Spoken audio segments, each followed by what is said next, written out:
ये कहानी है एक ऐसे बार की जिसके अंदर अगर तुम चले गए तो बाहर आने पर तुम्हें गोली मार दी जाएगी, लेकिन अगर तुम बार के अंदर भी रहे तो माफ करना, तुम वहां भी सेफ नहीं हो। यानी इसका मतलब आगे कुआं तो पीछे खाई। कहानी की शुरुआत में हमें एक बार को दिखाया जाता है जिसमें सर्जियो नाम का एक आदमी आता है। जिस समय सर्जियो बार के अंदर आता है ठीक उसी समय एक आदमी बार से बाहर निकलता है और जैसे ही वो आदमी बाहर जाता है उसे कोई गोली मार देता है और उसकी मौत हो जाती है। ये देखकर आसपास के सभी लोग वहां से भाग जाते हैं। किसी को नहीं पता कि गोली कहां से चली है और सड़कें पूरी तरह से सुनसान हो जाती है। बार के अंदर बहुत सारे लोग होते हैं और उन्हें नहीं पता कि अब इन्हें क्या करना चाहिए। उसी वक्त एक आदमी जिसका नाम सैतुर है वो पुलिस को कॉल करने की कोशिश करता है, लेकिन उसके फोन में नेटवर्क नहीं होता। अब बार के अंदर से एक आदमी उस मरे हुए आदमी को देखने बाहर जाता है, लेकिन अचानक उसे भी कोई गोली मार देता है, जिससे बार के अंदर खड़े सभी लोग बुरी तरह से डर जाते हैं। सभी इस बात से हैरान होते हैं कि किसी के फोन में नेटवर्क नहीं होता।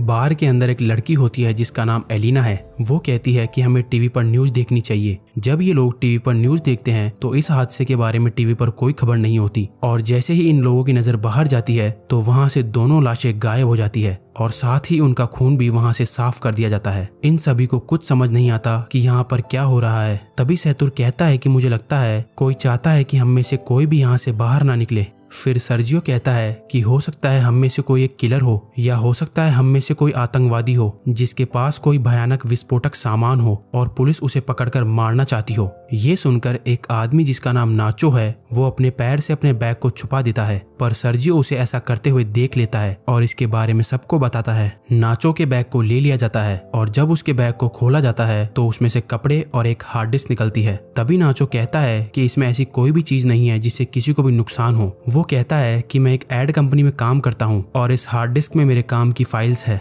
लेकिन कोई भी उसकी बात पर विश्वास नहीं करता। एलेना उसकी हार्ड डिस्क को नष्ट कर देती है, पर हार्ड डिस्क के अंदर कुछ नहीं होता। नाचो को इस बात से बहुत दुख होता है। तभी नाचो देखता है कि सामने काउंटर पर एक ब्रीफकेस रखा हुआ है। वो सबसे पूछता है कि ये ब्रीफकेस किसका है। तभी सर्जियो दावा करता है कि ये ब्रीफकेस उसका है और इससे पहले कि सर्जियो ब्रीफकेस उठाता, इस बार की ओनर एम्पारो ब्रीफकेस उठा लेती है। सर्जियो एम्पारो को ब्रीफकेस खोलने से मना करता है, लेकिन तभी एक आदमी जिसका नाम इजराइल है वो उस ब्रीफकेस को खोल देता है और ब्रीफकेस के अंदर औरतों के कुछ कपड़े निकलते हैं। जिससे पहले कि कोई कुछ समझ पाता उसी वक्त इन्हें बाथरूम से एक अजीब सी आवाज आती है। जब ये लोग वॉशरूम का दरवाजा खोलने की कोशिश करते हैं तो दरवाजा अंदर से लॉक्ड होता है। ये लोग किसी न किसी तरह से दरवाजे को खोलकर बाथरूम के अंदर जाते हैं और देखते हैं कि वहां पर एक मोटा सा आदमी लेटा हुआ है जो कि बेहोश है। दरअसल इस कहानी की शुरुआत में ये आदमी खांसते खांसते इस वॉशरूम के अंदर आया था और तब से ये यहीं पर बेहोश पड़ा है। इस आदमी के पास एक इंजेक्शन भी पड़ा होता है। एलिना उस इंजेक्शन को उठा लेती है और तभी इन लोगों को बाहर से गाड़ियों की आवाज आती है।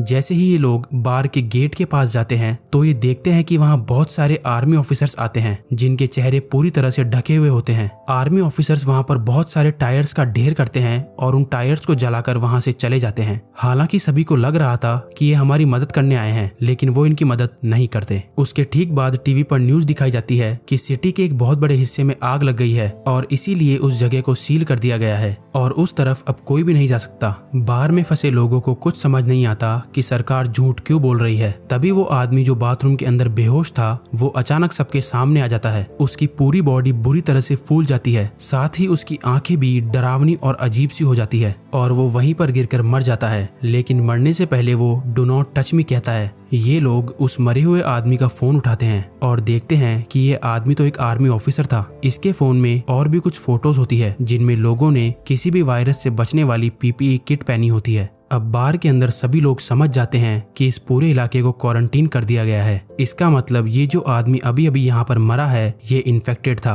और इन्फेक्शन से इसकी जान चली गई है और हो सकता है कि शायद अब यहाँ और भी लोग इन्फेक्टेड होंगे। वहीं नाचो को दिखाया जाता है जो किसी भी तरह से अपने फोन में सिग्नल लाने की कोशिश करता है और जब वो एक टेबल पर चढ़कर अपने फोन को ऊपर करता है तो उसके मोबाइल में नेटवर्क आ जाता है। वो ये बात सबको बताता है। तभी नाचो को कहा जाता है कि तुम जल्दी से किसी भी मीडिया वाले को कॉल करके उसे सब कुछ बता दो। लेकिन तभी सैतुर भी फोन पर बात करने के लिए टेबल पर चढ़ जाता है, जिस वजह से टेबल टूट जाती है। फिर एक आदमी जिसका नाम एंड्रेस है वो नाचो से फोन मांगता है, लेकिन तभी एम्पारो उसे रोक देती है और कहती है कि इस फोन को मत छूना, क्योंकि ये फोन उस इन्फेक्टेड आदमी का था और अगर तुमने इस मोबाइल को छू लिया तो तुम भी इन्फेक्टेड हो जाओगे। सर्जियो और एंड्रेस इस बात से सहमत हो जाते हैं। अब इसका मतलब नाचो और जिस किसी ने भी इस मोबाइल को या उस आदमी को छू लिया है वो सब के सब इन्फेक्टेड है और ऐसा करने वाले इनमें से 5 लोग हैं। एंड्रेस उन्हें अपनी बंदूक से धमकाता है और इनसे कहा जाता है कि उस आदमी की डेड बॉडी को नीचे तहखाने में बने स्टोर रूम में लेकर जाओ।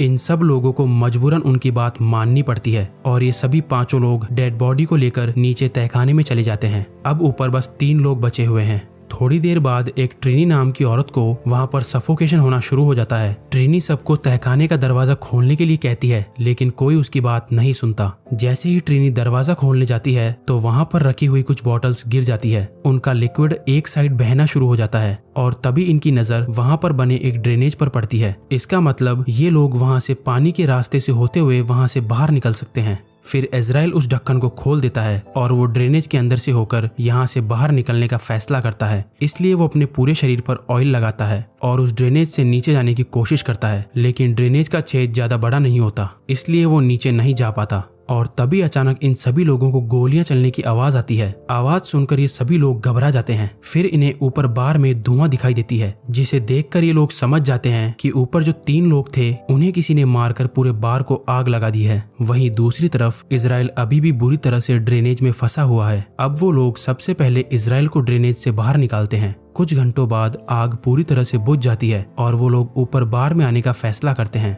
ऊपर बार में आने के बाद वो देखते हैं कि बार पूरी तरह से जलकर राख हो चुका है। नाचो को वहाँ गन मिल जाती है, जिसे वो चुपचाप उठा लेता है। तभी ये लोग देखते हैं कि कुछ लोग बाहर से इस जगह को पूरी तरह से सील कर रहे होते हैं। ये बड़ी ही खामोशी से सब कुछ देखते रहते हैं, क्योंकि अगर किसी को भी भनक लग गई कि अंदर अभी भी 5 लोग जिंदा है तो इन सब को भी मार दिया जाएगा। और तभी यहाँ मोबाइल बजना शुरू हो जाता है और ये उसी मोटे आदमी का मोबाइल होता है जिसकी अभी थोड़ी देर पहले इन्फेक्शन के कारण मौत हुई थी। एलिना उसका फोन उठा लेती है और उसकी व्हाट्सएप चैट्स पढ़ना शुरू कर देती है, जिसमें एक आदमी इस मोटे आदमी से पूछता है, क्या वैक्सीन लेने के बाद तुम्हारी तबीयत में सुधार है? इस आदमी ने जवाब दिया होता है कि नहीं, मेरी तबीयत बहुत खराब है और मैं किसी बार के वॉशरूम में छुपा हुआ हूँ, तुम मेरे पास आने की कोशिश मत करना। अब एलिना इसकी पुरानी चैट्स पढ़ती है, जिसमें इस मरे हुए आदमी ने लिखा होता है कि मेरे पास अभी 4 और बची है। ये लोग समझ जाते हैं कि इसके पास जो इंजेक्शन है वही इस वायरस की वैक्सीन है। ये पढ़कर सब लोग खुश हो जाते हैं कि ये वैक्सीन काम कर सकती है,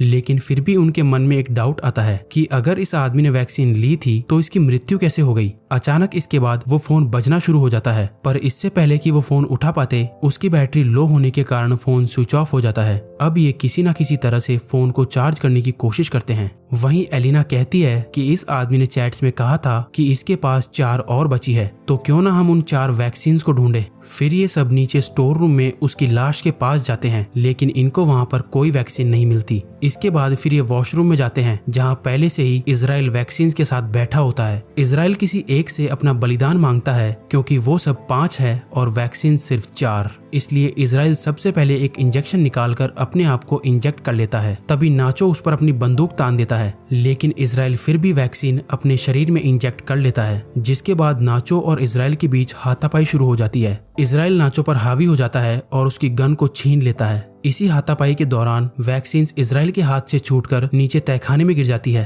ट्रिनी तहखाने में जाकर वैक्सीन को उठा लेती है, लेकिन तभी गलती से उसके हाथ से वैक्सीन छूट जाती है और नीचे नाले में गिर जाती है। अब ये बेचारे सोच रहे होते हैं कि वैक्सीन को नाले में से कैसे निकाला जाए। इन सब में से एलिना सबसे पतली होती है, इसलिए ये लोग उससे पूछते हैं कि क्या तुम अंदर जाकर उन वैक्सीन को ला सकती हो। पहले तो एलिना मना कर देती है, लेकिन फिर बाद में वो मान जाती है, जिसके बाद एलिना की बॉडी पर ऑयल लगाया जाता है और उसे उस छोटे से छेद के अंदर धकेला जाता है और बड़ी ही मशक्कत के बाद वो नीचे नाले में गिर जाती है। एलिना वैक्सीन ढूंढ लेती है और पानी से बाहर आ जाती है। तभी नाचो वैक्सीन को एक तार पर बांधकर ऊपर भेजने को कहता है, लेकिन एलिना साफ साफ मना कर देती है, क्योंकि वो जानती है ऊपर 3 लोग लोग हैं और वैक्सीन भी सिर्फ 3 ही बची है। एलिना सबसे कहती है कि अगर तुम्हें वैक्सीन चाहिए तो तुम्हें नीचे आना होगा। फिर उसके बाद ये लोग ड्रेनेज के छेद को बड़ा करते हैं। तब तक एलिना बाहर का रास्ता ढूंढना शुरू कर देती है। थोड़ी दूर जाने के बाद उसे एक जगह पर रोशनी दिखाई देती है। सबसे पहले वो इंजेक्शंस को वहाँ पर बने एक गड्ढे में छुपा देती है।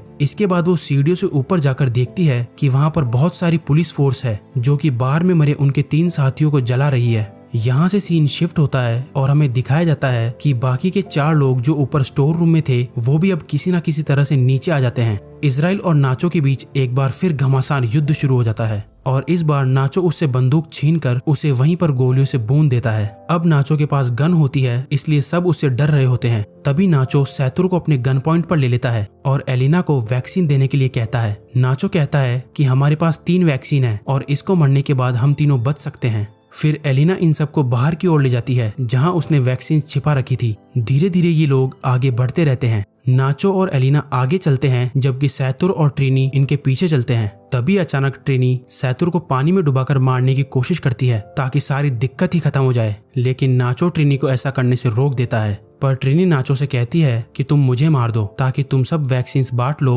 और तुम्हारी जान बच जाए। नाचो ट्रिनी पर बंदूक तान देता है लेकिन वो गोली नहीं चला पाता, जिसके बाद ट्रिनी नाचो से गन लेकर यहाँ से थोड़ी दूर जाकर अपने आप को मार देती है। अब सिर्फ 3 लोग बचे थे और इनके पास इंजेक्शन भी 3 ही थे, इसलिए सब एक एक इंजेक्शन ले लेते हैं। पर इससे पहले कि ये लोग अपनी बॉडी में इंजेक्शन लगाते, यहाँ पर इजराइल आ जाता है जो अभी भी जिंदा है। इजराइल सैतुर पर पीछे से हमला करके उसे जान से मार देता है। अब इजराइल को गुस्सा आ जाता है और वो नाचो और एलिना की जान के पीछे पड़ जाता है। तभी नाचो और एलिना को सामने सीढ़ियां दिखाई देती है। वो दोनों सीढ़ियों की ओर आगे बढ़ते हैं, पर तभी एलिना के पास जो इंजेक्शन होता है वो उसके हाथ से छूटकर नीचे गिर जाता है। अब क्योंकि इजराइल भी उनके साथ सीढ़ियों पर चढ़ रहा है इसलिए वो नीचे नहीं जा सकते। नाचो जल्दी से अपना इंजेक्शन एलिना को दे देता है। फिर इजराइल नाचो के पैर पकड़कर उसे नीचे खींच लेता है, जिससे दोनों की नीचे गिरकर मौत हो जाती है। एलिना के पास अब जो वैक्सीन बचा है वो उसे अपने शरीर में इंजेक्ट कर लेती है और ऊपर ड्रेनेज के ढक्कन को खोलकर बाहर निकल जाती है। बाहर निकलते ही उसे बहुत सारे लोग दिखाई देते हैं और सरकार ने आगे के इलाके को पूरी तरह से सील किया हुआ है।